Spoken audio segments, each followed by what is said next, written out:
Hello दोस्तों। जैसे कि आपको पता है कि कल मेरी तबीयत ठीक नहीं थी।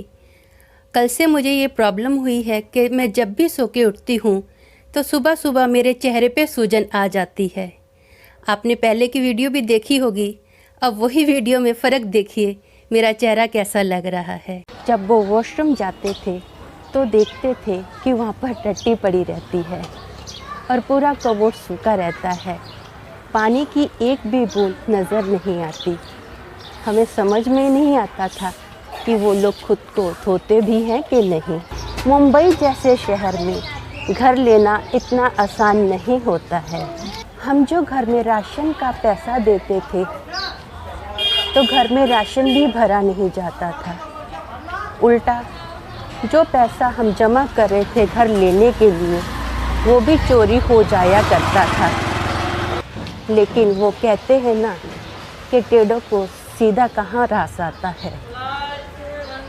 फिर कांड होने शुरू हुए और गब्बर ने गुस्से में आकर सिंगदाना, साबूदाना और चावल मेरे हस्बैंड के मुंह पर फेंका और कहा, क्या ये राशन नहीं है?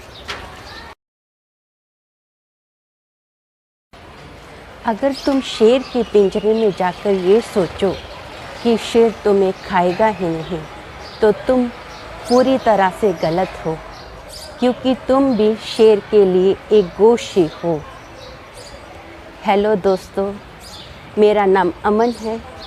मैं आप सभी का मेरे YouTube चैनल 50-50 ब्लॉग में स्वागत करती हूँ। उम्मीद करती हूँ कि आप सभी अच्छे और स्वस्थ होंगे।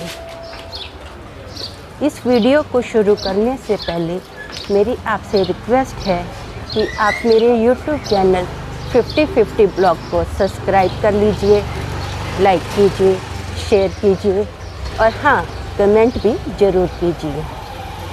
तो चलिए शुरू करते हैं आज का वीडियो।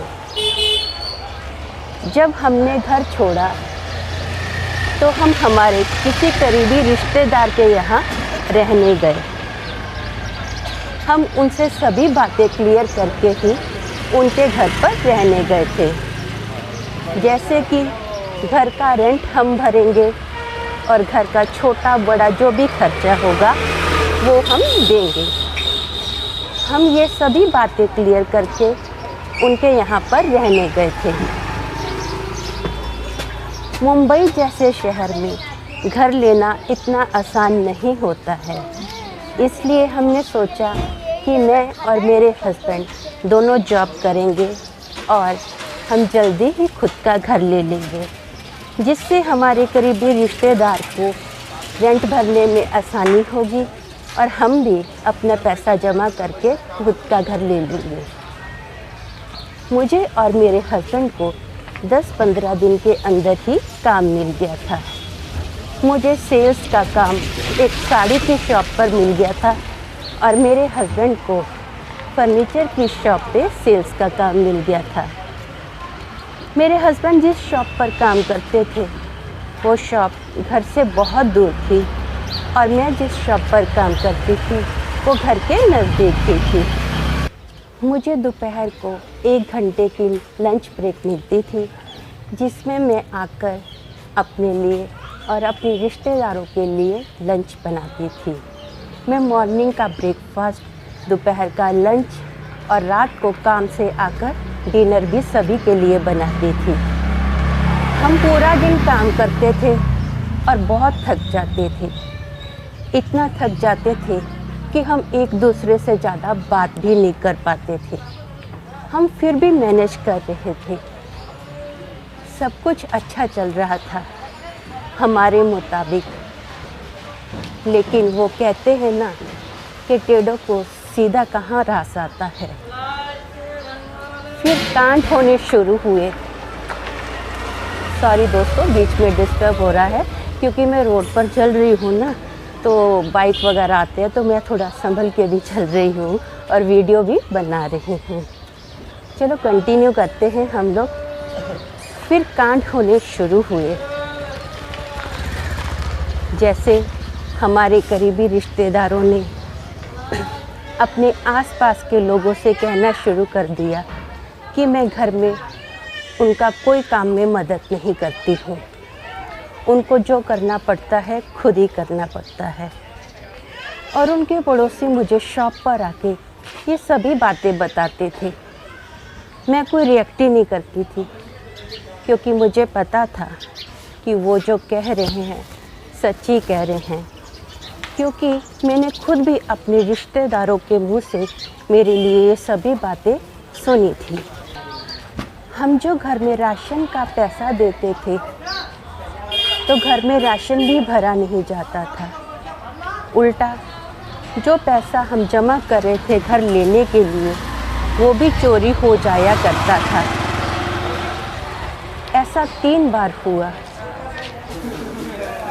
दोस्तों, मैं कड़क पाव लेने के लिए बाहर आई हूँ। मेरे हस्बैंड को सुबह नाश्ते में कड़क पाव खाना बहुत अच्छा लगता है। आप भी मुझे कमेंट करके बताना कि आपको नाश्ते में सुबह क्या खाना अच्छा लगता है। भैया 4 कड़क पाव देना।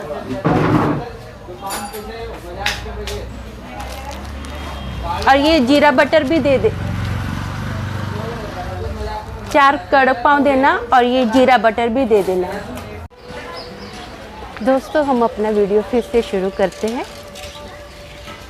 जैसे मैंने आपको बताया कि हमारा पैसा चोरी हो जाया करता था और मेरे हस्बैंड सुबह सुबह काम पर जाते थे। मेरे हस्बैंड सुबह 5 बजे उठकर काम पर जाते थे। जब वो वॉशरूम जाते थे तो देखते थे कि वहाँ पर टट्टी पड़ी रहती है और पूरा कबोर्ड सूखा रहता है। पानी की एक भी बूंद नज़र नहीं आती। हमें समझ में नहीं आता था कि वो लोग खुद को धोते भी हैं कि नहीं। खैर, किस्से तो बहुत सारे हैं, लेकिन मैं आपको कुछ ही किस्से बताऊंगी। जैसे कि वो लोग अभी यहाँ पे थोड़ा धूल उड़ रही है क्योंकि झाड़ू हो रहा है, रोड साफ़ किया जा रहा है। थोड़ा आगे जाके हम लोग कंटिन्यू करते हैं। जैसा कि बताया कि किस्से तो बहुत सारे हुए हैं हमारे साथ, लेकिन मैं कुछ ही किस्से आपको बताऊंगी। जैसे कि डोसे की शॉप पर अंडे वाले से, चाइनीज़ फूड वाले से वो लोग हमारे नाम से खाकर आ जाते थे और सभी को बताते थे कि मैंने और मेरे हस्बैंड ने उधार करके वहाँ से आ गए हैं। हमारे पास सोने का भी ठीक से टाइम नहीं था, तो बाहर जाकर घूमने का और खाने का टाइम कहाँ से मिलेगा। कोई कुछ भी कहता रहता है। लोग बदनाम करने के लिए क्या कुछ नहीं झूठे झूठे इल्ज़ाम लगाते हैं।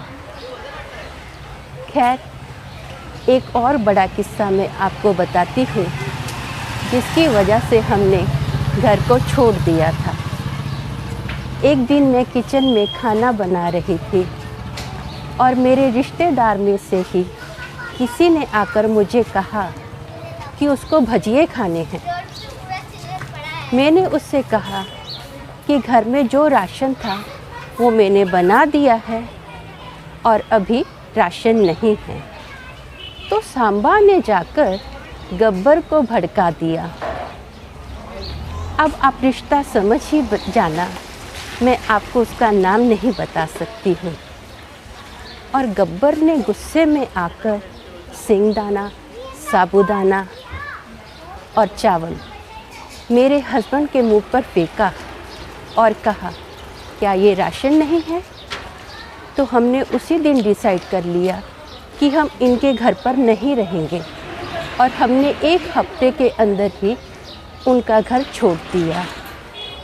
इससे हमें ये समझ में आया कि कुछ भी करो पर किसी के घर पर मत रहो। तो आपने मेरी ज़िंदगी के बारे में तो थोड़ा सुन ही लिया है। अब उसी टॉपिक पर थोड़ी कविता भी सुनते हैं। ये 50-50 ब्लॉग का स्टाइल है, थोड़ी ज़िंदगी थोड़ी कविता। ठोकर खाकर भी हमें समझ ना आई, ठोकर खाकर भी हमें समझ ना आई, की हुई गलती हमने फिर से दोहराई।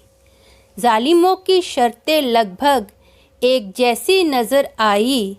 उनके मंसूबों को भरते भरते हमें नानी याद आई। उनके मंसूबों को भरते भरते हमें नानी याद आई। रास्ते के कुत्ते बिल्ली हमसे अच्छी ज़िंदगी जी रहे थे। हम बदनाम होकर बेवजह गालियाँ सुनकर बस दाँत पीस रहे थे।